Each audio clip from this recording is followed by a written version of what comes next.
Hoy vamos a ver la independencia de las antiguas colonias de Francia.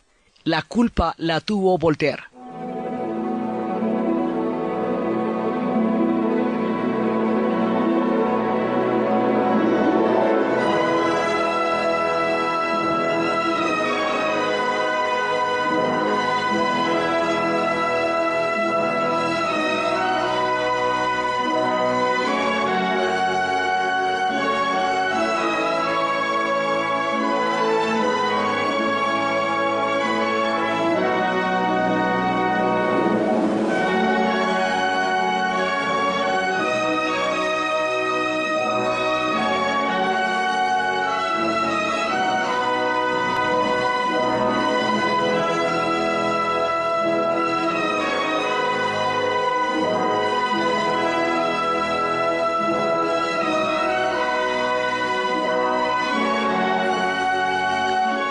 La vez pasada estábamos viendo las primeras consecuencias de la posguerra y fue esa profunda división que se generó entre los franceses a partir del hecho de que una parte de Francia colaboró con los alemanes, con los nazis, que fue el caso de Vichy, y la otra no, y esas facturas se pasaron en la posguerra.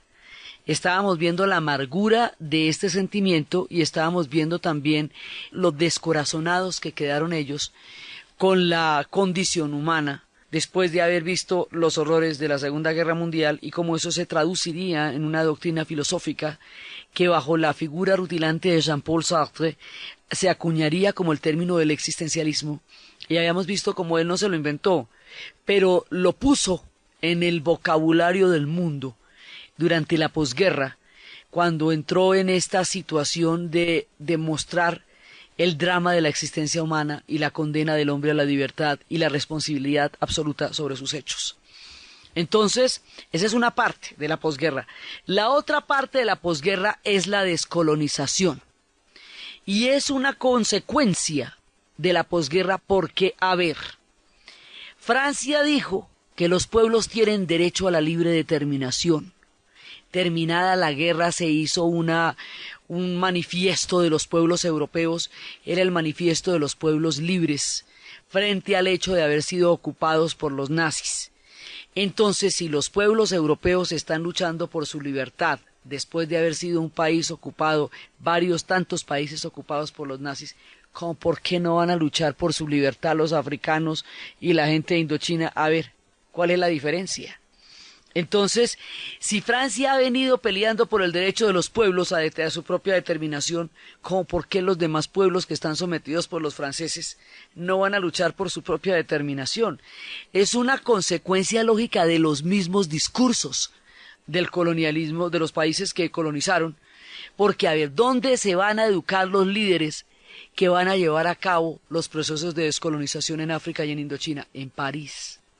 ¿Dónde se educaron los que llevaron a cabo los procesos de descolonización contra Inglaterra? En Londres. Es decir, allí mismo donde emanaban los discursos de los estados de derecho, allí mismo donde emanaban los discursos de la igualdad y la fraternidad, allí mismo se educaron los pueblos que pedían para ellos exactamente lo mismo que los otros pueblos, las grandes metrópolis, pedían para sí mismos. Entonces es un corolario del discurso. Si usted echa ese cuento, pues se lo echa y alguien se lo va a creer. Pero entonces aquí nos vamos a enfrentar con un tema muy complicado y es el eurocentrismo. Durante el siglo XIX, en toda la gran época de expansión de la era industrial de Inglaterra y paralelamente con ella Francia, van creando cantidades de colonias en todo el mundo hasta hacer un imperio inmenso, y se van repartiendo pedazos del mundo. Se los van repartiendo a medida que se van posesionando de una serie de pueblos bajo el esquema de que ellos eran la civilización, que ellos eran un grado más alto del desarrollo de las sociedades, bajo el corolario del pobre Darwin, que lo que estaba hablando era de las tortugas de Galápagos, y como Darwin inventa la teoría de la evolución estrictamente para las especies, cada cual hace fiestas con la teoría de la evolución y entonces creen que es que los pueblos europeos son más evolucionados y que tienen que ayudar a evolucionar a los otros, y se va armando este arquetipo que desde el siglo XVI ya estaba andando por los mares, que es el eurocentrismo, y es que Europa se considera el centro de toda civilización y considera que la suya es una forma más elevada de sociedad y de pensamiento, y se consideraron en esa época razas superiores y se consideraron con el derecho a someter a los demás pueblos porque no eran de sus mismas razas y costumbres, y consideraron que la igualdad era así solamente entre ellos, entre los blancos y entre los europeos. Estos eran también, el siglo XIX, con todo lo utópico y lo romántico que es, también tiene este pedacito, y es ahí donde se van a armar los grandes imperios. A mediados del siglo XIX se van a repartir el África en la Conferencia de Berlín, y se la van a repartir de una manera tan terrible que desarrollaron una cantidad de conflictos en esos pueblos por la forma tan arbitraria como se repartieron sus riquezas para el bienestar y el enriquecimiento de las metrópolis y el empobrecimiento y la pauperización del África bajo estos regímenes coloniales. Vamos a escuchar una canción de un cantante de Costa de Marfil que se llama Tinkenja Fakoli, que habla de cómo se repartieron el mundo. Dice: nada me sorprende, ya nada me sorprende, y después de contar cómo se reparten el mundo entre Chechenia, Afganistán y todos los pueblos en conflicto, cuenta cómo se repartieron el África sin avisarles, sin consultarles, sin siquiera contarles. Se han repartido el mundo y ya nada me sorprende. Se han repartido el África sin consultarnos, sin preguntarnos, sin avisarnos, y se extrañan de que estemos desunidos. Una parte del imperio mandé quedó entre los Wolof, que son los de Senegal. Una parte del imperio Mossi quedó en Ghana. Una parte de Ghana quedó entre los Bangui. Y una parte del imperio Mande quedó en otro lado. Es decir, los imperios quedaron rotos por pedazos, manga por hombro, en una cantidad de países y de territorios que no decidieron los africanos sino los europeos. Esto va a generar una inmensa cantidad de conflictos porque rompieron estructuras culturales antiquísimas con un criterio de explotación de riquezas y de reparto de unas tierras que no eran de ellos. Eso fue el reparto del África. Y lo mismo hicieron en Indochina. Se repartieron la Indochina también, y lo mismo hicieron en el Medio Oriente. Y entonces una parte va a quedar, Líbano va a quedar, y Siria van a quedar para los franceses, mientras que Palestina va a quedar para los británicos, y también el Golfo Pérsico se lo repartieron, y se repartieron un mundo colonial.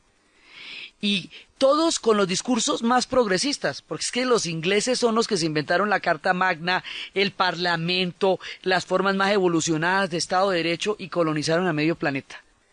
Y los franceses con toda la historia de la igualdad, la fraternidad, la libertad y en los estados de derecho y todo, y colonizaron a la otra mitad del planeta. Y los españoles mucho antes, con la historia del cristianismo y de la igualdad entre los hombres, colonizaron el continente entero. Es decir, independientemente de cuán igualitario fuera el discurso, a todo el mundo lo clavaron. Y hay como una dicotomía muy grande entre el contenido de estos discursos y la manera como un montón de pueblos fueron sometidos a condiciones muy difíciles de servidumbre, de explotación, de desprecio por aquellos pueblos que se habían inventado estos discursos. Eso es parte del eurocentrismo. Entonces, primero que todo, pues el mismo discurso va a llevar a que la gente se plantee, y el primer caso en el cual un pueblo directamente con las ideas de la Revolución Francesa plantea su propia revolución y plantea su propia independencia fue el de Haití en 1804. Ellos directamente, cuando sucede la revolución, dicen: listo, ahí está el marco según el cual vamos a armar la independencia de Haití. En su momento habíamos visto cómo los haitianos, por haber sido tan precoces en su proceso de independencia, fueron definitivos en el proceso de independencia del continente latinoamericano cuando se dio. Entonces ellos empezaron. Estas descolonizaciones que estamos viendo en este programa suceden después de la Segunda Guerra Mundial, es decir, siglo y medio después de que Haití se había hecho independiente. Y suceden por varios motivos. Primero, porque la Segunda Guerra Mundial es el suicidio de la razón. O sea, lo que habíamos visto del existencialismo, lo que habíamos visto de esta desazón, es que si estos eran los pueblos que se autoproclamaban superiores, si ellos decían que tenían un nivel de civilización que consideraban más alto que el resto de los pueblos de la tierra, si pensaban que los demás pueblos eran bárbaros, porque en sus territorios había conflictos, diferentes clases y violencias, ¿qué pueden decir después de haberse matado en 2 guerras mundiales? ¿Qué cuento pueden echar después de 50 millones de muertos? ¿Cómo van a decir que ellos no son bárbaros? ¿Cómo van a decir que eso es la civilización? ¿Cómo van a decir que su cultura tiene algo que la hace superior a las culturas del resto de la tierra cuando el ejemplo que han dado no puede ser peor y no ha sido superado? Entonces ahí se les acaba la legitimidad moral que ellos mismos se habían proclamado, porque nadie más la reconoce, ellos se la proclamaron. Entonces por ese lado pierden el año, porque acaban de hacer una barbaridad que ¿cómo te parece? Entonces, por un lado. Por otro lado, hay una cantidad de promesas incumplidas. Después de la Primera Guerra Mundial se le ha prometido autonomía a una cantidad de pueblos y a la hora del té siguieron en las mismas condiciones. Entonces se dieron cuenta que las promesas que se hacían a pueblos que no eran blancos no las consideraban promesas. Por lo tanto, que eso no iba a hacer diferencia en la siguiente guerra mundial. También se dieron cuenta que los europeos eran europeos de donde fueran. Lo mismo belgas que alemanes, que franceses, que ingleses, que ahí no había ninguna ganancia para los pueblos colonizados, ganara quien ganara, porque para ellos no había ninguna diferencia, porque para ellos realmente no cambiaba nada. Entonces, por eso, al final del programa pasado habíamos visto cómo en África, como ya les habían hecho esa cuenta una vez, empiezan durante la Segunda Guerra Mundial a fraguar la independencia en los mismos campos de batalla, con la consigna de que el amo blanco se va, y se va a ir de allá, y se va a ir no de Tanzania, ni de Kenia, ni de Uganda, ni de Malí, se va de toda el África. Entonces, cuando estábamos en nuestros procesos de bicentenario vimos que era bueno haber madrugado a independizarnos, porque a esta gente le va a tocar durísimo, durísimo, durísimo. Estas descolonizaciones de la mitad del siglo XX se van a dar en medio de las guerras más aterradoras, porque ya son pueblos industriales con armas modernas, ejércitos muy organizados, y les va a tocar por la pésima, pero por la muy mala, porque las condiciones se van a hacer mucho más radicales y el odio va a ser mucho mayor en esta etapa que lo que nos tocó a nosotros, que madrugamos tempranito y nos descolonizamos de un imperio que todavía no era un imperio industrial, en donde las cosas todavía se podían dar a otro nivel, pero es que esto con napalm, con esto, con las armas modernas y con todo lo que va a pasar, va a ser muy duro. Entonces, ya están dadas las condiciones, o sea, se está presentando como la coyuntura en la que se va a proclamar que el colonialismo ya no es vigente, que ya no es válido, que no se puede avalar ya más discursos que en el siglo XIX podrían pasar, digamos, como normales, en el siglo XX ya no aguantan, y menos después de lo que acaba de pasar. Y si usted está hablando de la democracia, entonces, ¿para quién está hablando de la democracia? O sea, le están hablando de una teoría que solamente es válida para unos cuantos, y resulta que la igualdad se supone que es ante todos los seres humanos.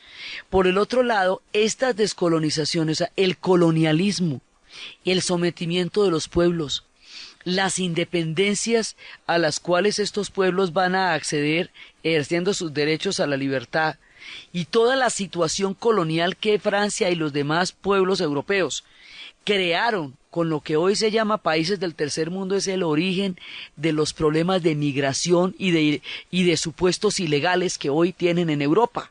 Entonces usted va y se les mete al rancho, les complica la vida, se les reparte el África, se les reparte la Indochina, empobrece sus sociedades, los pone en una situación de subdesarrollo porque están desarrollando otra metrópoli. Y cuando van a buscar las oportunidades de empleo, allí donde las hay, usted les dice ilegales, y ya le estorban, y ya le parecen unos hartos.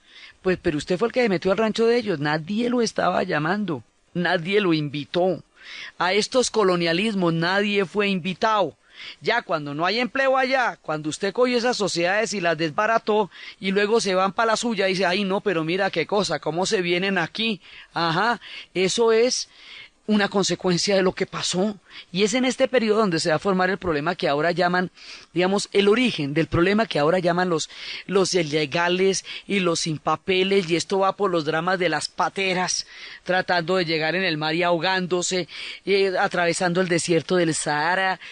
En las condiciones más dolorosas hoy día se dirimen todavía los conflictos que vienen de este tema de la descolonización, por eso va a ser delicadísimo, y este tema va a sacudir los cimientos de la sociedad francesa, tanto como la misma división de Francia, porque se va a trasladar también a ese nivel de conflicto, también se va a expresar ahí, porque todos los franceses que colaboraron se fueron para Argelia.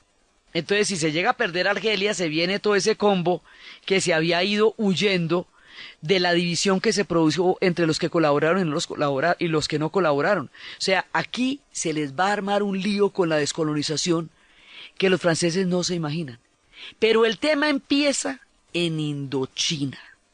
Es allá, en la península de Indochina, que cubre lo que hoy es Laos, Camboya y Vietnam, no Tailandia. Tailandia fue la única que logró no ser colonia porque fue muy astuta en su manera de entender la mentalidad de Occidente y crear un efecto de espejo para que lo consideraran civilizado, gracias a la famosa historia del rey de Siam, que con la información que Ana le dio pudo rápidamente salvar a su país del colonialismo, pero los demás no pudieron. Vietnam, Camboya y Laos van a quedar bajo la dominación francesa y se van a conocer como la Indochina francesa. En Vietnam hace más de un siglo había entrado a ser colonia francesa, fueron entrando poco a poco, al principio lo repelieron, luego se metieron allá.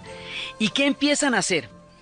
Empiezan a doblegar las estructuras de una sociedad, se van apoderando de su sistema de gobierno, van poniendo gobernantes títeres, como loritos amaestrados, decían los vietnamitas, desconocen a sus gobernantes legítimos, ponen gobernantes que sean maleables a los intereses coloniales, se apoderan de las riquezas, crean un sistema de explotación y una burocracia servil que les haga el juego, y sobre todo se aprovechan de las divisiones que tienen estos pueblos milenarios y diversos. Entonces dice que allí donde hay diversidad hay tradiciones que respetar, pero conflictos que aprovechar. Divide y triunfarás. Esto va a ser la espada y va a ser la escuadra, y con una escuadra van a empezar a repartirse las geografías de una manera que va a dejar articulados muchísimos líos en esos pueblos. Entonces, poco a poco van montando las estructuras coloniales, hacen los mapas, y el mapa les permite tener una visión geográfica e integral de la zona que van a someter. Por eso los mapas sirven para conocer, para habitar, también para dominar. O sea, tienen toda clase de uso según quien los trace. El que le va trazando a usted el mapita del CBY, ahí va a quedar usted clavado. Entonces, resulta que van armando todo este aparataje, y el colonialismo tiene un contenido de desprecio muy grande por lo que habíamos visto del eurocentrismo. Entonces genera mucho odio, porque somete a la gente en su propia casa. Alguna vez habíamos visto que el colonialismo es como cuando alguien llega a su casa, se sienta en la sala, pone los pies encima de la mesa con todo y zapatos, se come lo que hay en la nevera, lo pone a usted a dormir en el cuarto de atrás y lo mira mal. Entonces, cuando es una condición abusiva, en la cual un pueblo se atribuye el derecho de someter al otro, que porque cree que puede. Entonces, porque puedo, quiero y no me da miedo. Entonces, esto va a ocurrir en la Indochina, y va a ocurrir durante 100 años. Y después va a suceder una figura, ya al final, que va a ser la figura de Ho Chi Minh. Y la figura de Ho Chi Minh, él tiene una vida de novela, pero de novela total.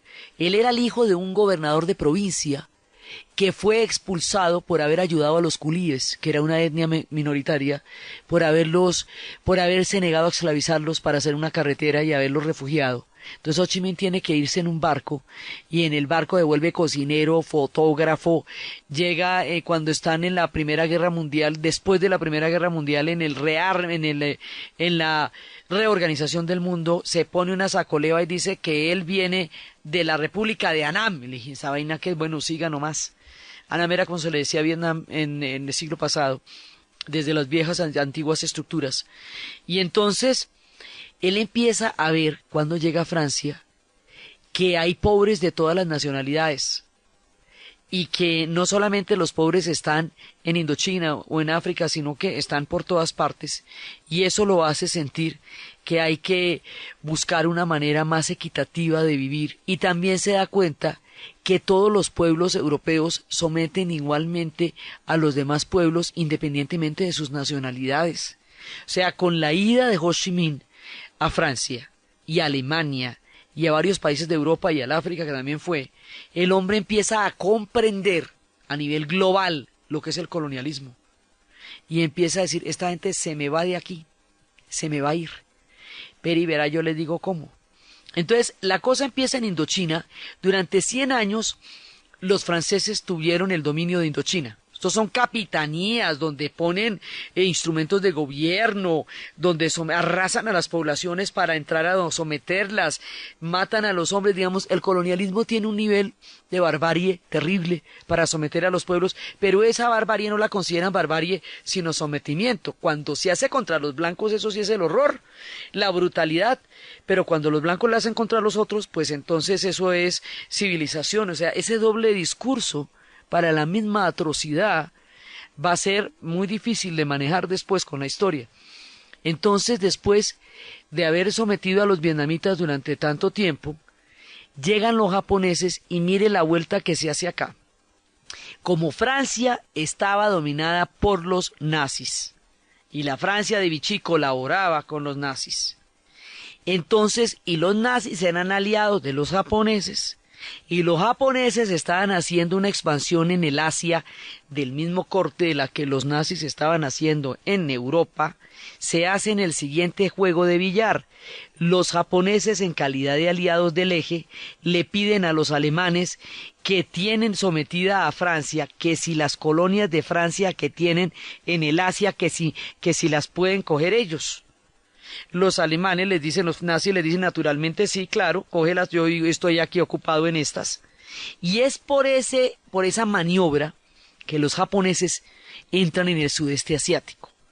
Y los japoneses van a hacer horrores en el sudeste asiático, tanto en la Indochina, como en Birmania, como en Tailandia, como en la misma China, como en Singapur, como en Malasia, como en toda esa zona. Ellos hicieron barbaridades en Indonesia, toda esa zona, Filipinas. Entonces, va a haber una etapa en que los japoneses van a invadir toda la zona.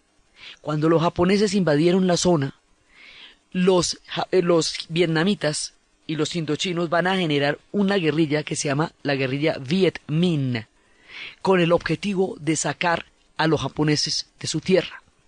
Como era una guerrilla contra los japoneses, esa guerrilla tuvo todo el apoyo de los aliados en términos de comunicaciones y de armas, y se llegó a estructurar de una manera bastante eficaz. Cuando termina la Segunda Guerra Mundial, Francia, en los repartos que están haciendo del mundo de la posguerra, y dentro de todo lo que se estaba tratando de hacer para posicionarla como una potencia y no como un país que había sido ocupado, dentro de todo lo que pasa, reclaman de nuevo los territorios que tenían en Indochina. Entonces vendí la lora por no cargarla, voy a sacar yo a los japoneses para que me vuelvan los franceses que estuvieron aquí 100 años, contame esto ahí que tiene de chévere. Entonces, en llegando los franceses, los vietnamitas los miran y dicen, bueno, estos franceses también se van. Se fueron los japoneses, ahora se van los franceses. Pero y verá, yo sé cómo le cuento. Entonces ponen toda la guerrilla que ellos habían organizado contra los japoneses, ahora la ponen contra los franceses, que entre otras cosas los cogen calienticos porque acababan de sacar a los japoneses de ahí, mejor dicho, acaban de darles una batalla muy dura. Y empieza la guerra contra los franceses. y los franceses a retomar los territorios y los vietnamitas a no dejarlos retomar los territorios, y eso se va a dar una resistencia muy grande, y ahí va a haber un personaje que se llama Nguyen Giap, que va a ser el general que va a articular la batalla definitiva. Porque hay un momento en que ellos dicen, ¿sabe qué? La única manera de sacar a los franceses de aquí es a través de una batalla gigantesca. Es una derrota militar, pero una derrota que sea demasiado grande para ellos. Y había una zona que se llamaba Dien Bien Phu. Y en esa zona de Dien Bien Phu era donde había la mayor cantidad de armas, de pertrechos y de hombres. El poderío francés estaba concentrado en esa zona.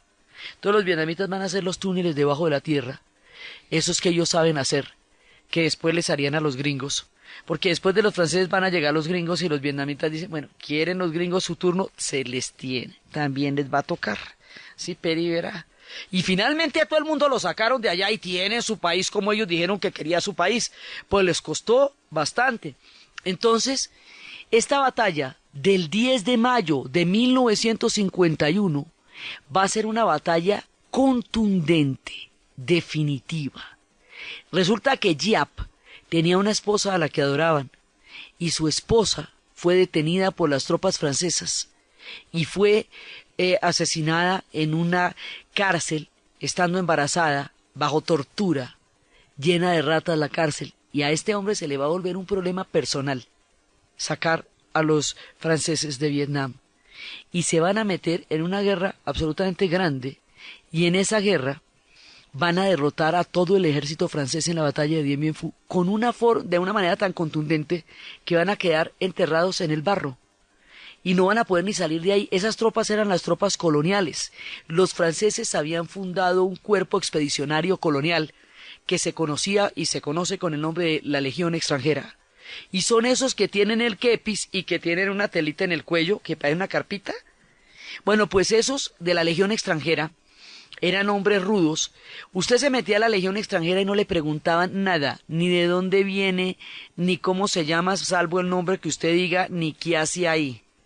Pero cualquier desobediencia o cualquier error que usted cometiera le costaba la muerte. Digamos, el castigo era la muerte. Entonces ahí se metían, mire, las musarañas, todo el que había hecho alguna bien malosa, se metía allá. Evidentemente los hubo que huían de mal de amores, pero créanme que fueron los menos. Las joyitas eran los más. Entonces allá llegaban mercenarios malos como Caín, que en tanto obedecieran a la Legión Extranjera, estaban ahí y nadie les preguntaba de dónde venían. La Legión Extranjera va a tener una aureola mítica en el cine con Gary Cooper y con las 4 plumas y todo eso, pues lo que hacían eran bestialidades, tropas de sometimiento a los pueblos, con un orden colonial. Las tropas coloniales eran la Legión Extranjera. Entonces, lo que van a derrotar en Dien Bien Phu es la Legión Extranjera, son las tropas coloniales, el grueso del ejército francés en ultramar. Y van a quedar tan malheridos que le van a tener que pedir ayuda a los Estados Unidos para salir del pantanal en que quedaron.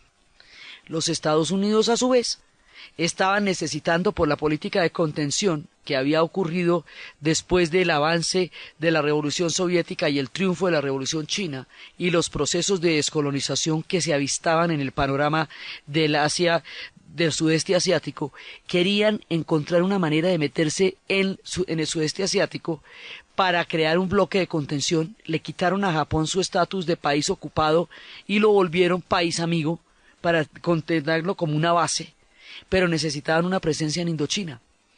La derrota estrepitosa de los franceses y el clamor de ayuda que ellos pidieron a los Estados Unidos en ese momento les dio la ocasión para entrar y meterse en la Indochina, de donde estaban saliendo los franceses profundamente derrotados. Y esa es una de las razones por las cuales los Estados Unidos se fue a meter a Vietnam, y mira tú cómo quedaron allá. Pero el asunto es que finalmente la Indochina se independiza y Ho Chi Minh los logra sacar. Luego sigue la siguiente guerra, pero de aquí los sacan. Los franceses utilizaron napalm en esta parte, no de manera masiva, no como lo harían después, pero lo utilizaron. Y fue brutal la manera como se dio esta guerra. y además era de una manera en que los vietnamitas hicieron un mundo subterráneo, que después harían contra los americanos, y por lo tanto los franceses no los veían. Entonces los franceses militarizaban las carreteras y esta gente andaba era por debajo, por debajo de la tierra, como una sociedad hormiga que dicen ellos. Entonces, una vez perdido el ejército de Indochina, ya se sabe que la descolonización es un hecho y que esto va a suceder en todos los pueblos que habían sido colonia hasta ese momento, y le va a pasar a todos, a los ingleses, a los franceses, a los últimos que les va a pasar es a los portugueses, que para eso tocó hacer una revolución de los claveles. Pero llega el momento en que esto se va a poner, los alemanes lo habían perdido todo ya hace rato, entonces la cosa va a ir directamente contra ingleses y franceses, fundamentalmente. Entonces ahora viene el siguiente capítulo. Después de la derrota contundente en Indochina, empieza el proceso de la independencia de Argelia. La cosa en Argelia empieza en serio. Y los franceses creían que Argelia, como les queda tan cerca, y como había sido de ellos también hace 100 años, era un departamento de Francia. Entonces le decían, la Argelie, c'est la France. O sea, Argelia es francesa. Pero eso era que no les pasaba por la cabeza que fuera diferente. Y entonces, pues los argelinos empiezan, el amo blanco se va a ver, pero es que lo vi, se va yendo. Dijimos que de Tanzania, dijimos que de Uganda, dijimos que de Argelia, dijimos que de Kenia, dijimos que de todos lados. Ya también les habían incumplido a ellos una promesa de autonomía, ya habían empezado una represión contra ellos muy dura. Entonces ellos saben que esto se va a poner del mordisco, del dulce les va a poner a mordisco, pero saben que eso marcha de vuelta hay que hacerla. Y se van a poner en el plan de sacarlos de allá, porque ya llegó la era en que el colonialismo toca a su fin. Desde el momento en que se pierde la batalla de Dien Bien Phu, la guerra en África que no ha comenzado ya está perdida, ¿me entiende? Esa la perdieron antecitos de comenzarla, porque la descolonización es irreversible. Esto es un hecho. Entonces, meterse en esa guerra, teniendo en cuenta que no la iban a poder ganar, entre otras cosas porque ya ni siquiera tenían las tropas con qué pelearla, era una insensatez. Pero era el no reconocimiento de que el cuarto de hora se les había acabado, el discurso ya no se lo comía nadie, y las cosas venían en serio.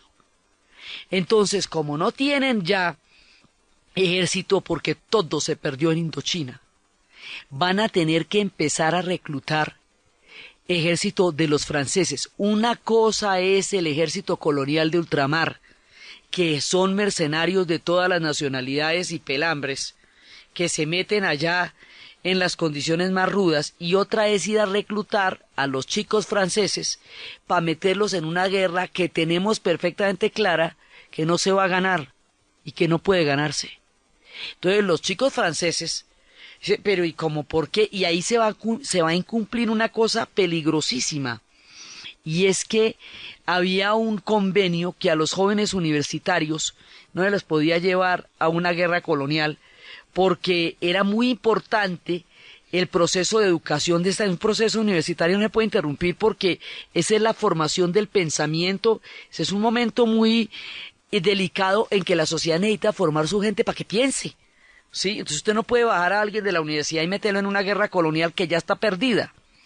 Entonces cuando empiezan a reclutar gente allá, pues primero que todo los estudiantes se rebotan, segundo las madres de familia, los padres de familia empiezan a no dejar llevar la gente allá. Bueno, eso se empieza a volver una cosa muy complicada.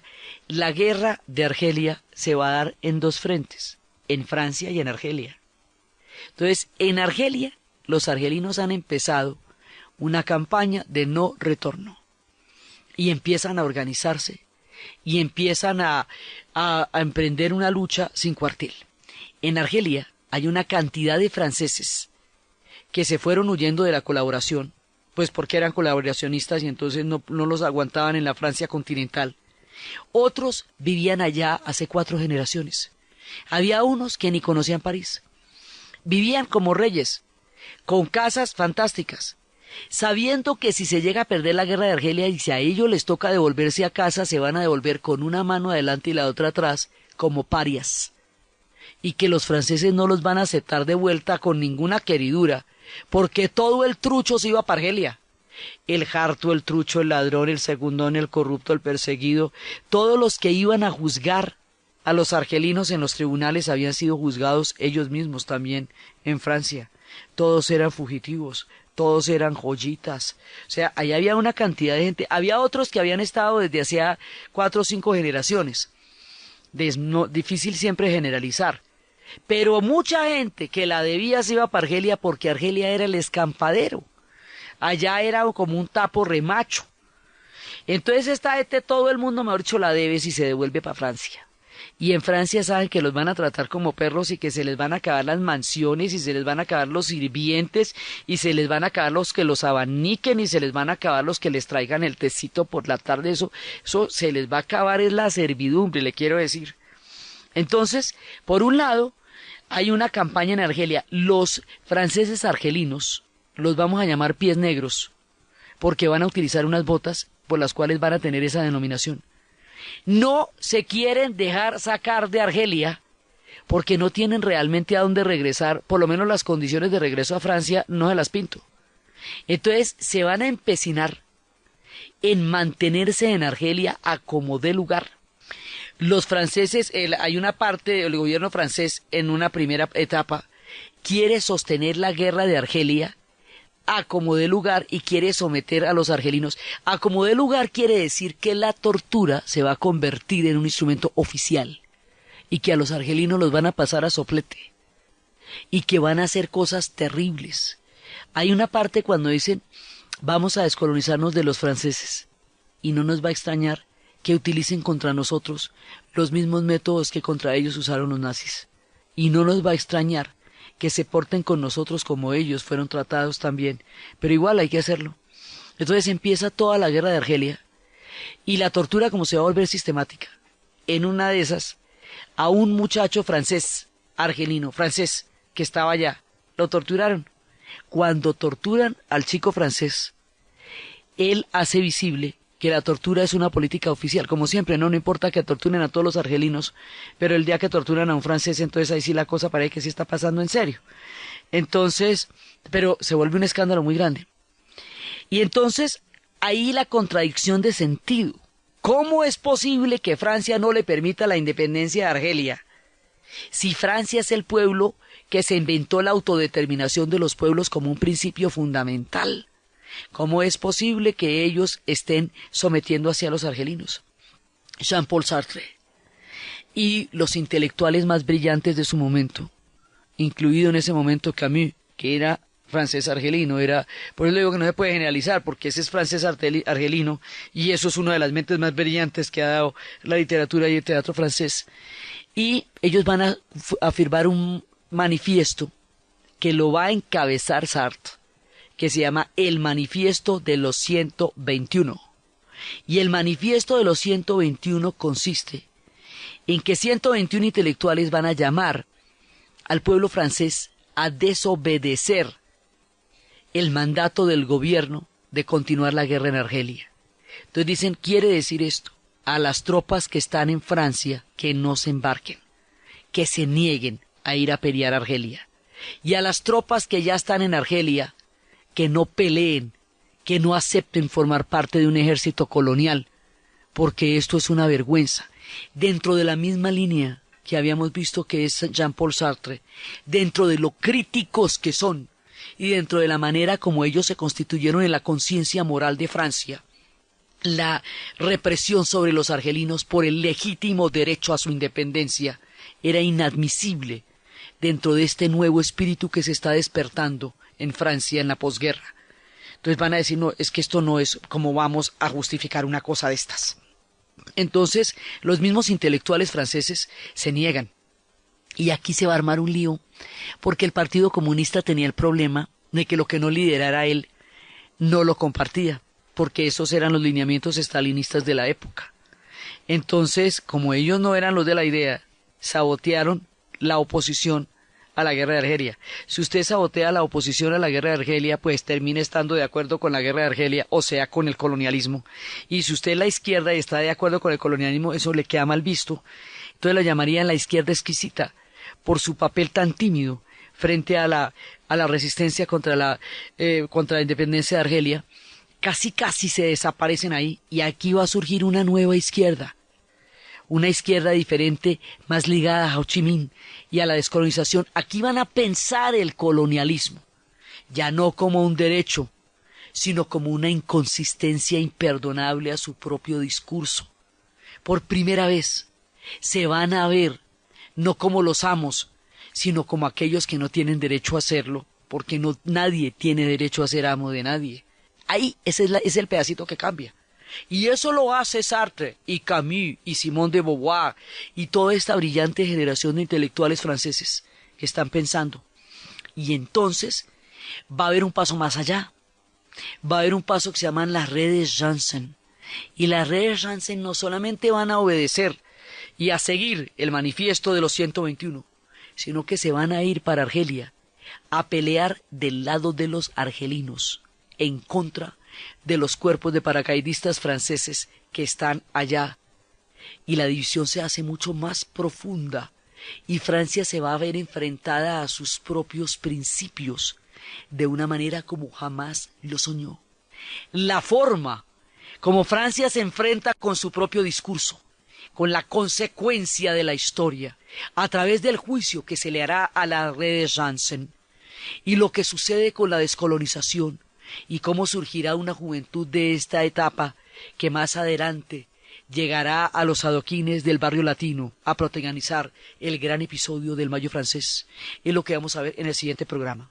Entonces, desde los espacios del eurocentrismo que hace su crisis, del suicidio de la razón, del derecho de los pueblos a la autodeterminación, de la decisión histórica de Indochina y África para surgir como estados nacionales en el concierto del mundo, y de las ideas que en un momento dado hacen posible los procesos, en la narración de Ana Uribe, en la producción Jessy Rodríguez, y para ustedes, feliz fin de semana.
نتفاهم